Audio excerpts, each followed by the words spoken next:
Hi అందరికీ! మా Konaseema style కొబ్బరి పచ్చడికి చాలా పెద్ద ఫ్యాన్ బేసే ఉందండి. ఈరోజు నా స్టైల్‌లో ఈ కొబ్బరి పచ్చడి ఎలా చేయాలో చూపిస్తున్నాను. దానికోసం మూకుడు పెట్టుకొని ఆయిల్ హీట్ అయిన తర్వాత వెల్లుల్లిపాయలు వేసి ఫ్రై చేసుకోవాలి. వెల్లుల్లిపాయలు కూడా వేగిపోయిన తర్వాత అందులోనే పచ్చిశనగపప్పు, మినపప్పు, జీలకర్ర, ధనియాలు వేసి ఫ్రై చేసుకోవాలి. ఇవి లైట్‌గా ఫ్రై అయిన తర్వాత కారానికి సరిపడా ఎండుమిర్చి కూడా వేసి ఫ్రై చేసుకోవాలి. అందులోనే కొద్దిగా కరివేపాకు కూడా వేసి ఫ్రై చేసుకోవాలి. ఈ కొబ్బరి పచ్చడికి మెయిన్ టేస్ట్ ఇచ్చే ఇంగ్రీడియంట్ ఏంటనుకుంటున్నారు? నువ్వులు వేస్తే చాలా కమ్మగా ఉంటుందండి. నువ్వులు కూడా వేసి బాగా ఫ్రై చేసుకోవడమే.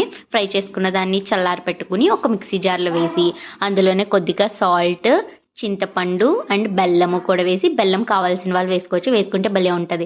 దాన్ని మిక్సీ చేసుకుని మనం తురుముకున్న కొబ్బరిలో వేసి కలిపేసుకోవడమే నేను చూపించిన విధంగా. ఇప్పుడు దాన్ని కొంచెం తాలింపు వేసుకోవడమే. మళ్ళీ మూకుడు పెట్టుకుని ఆయిల్, కరివేపాకు వేసుకుని మనం ఆల్రెడీ కలుపుకున్న పచ్చడిని తాలింపు వేసేసుకోవడమే. టేస్ట్ అయితే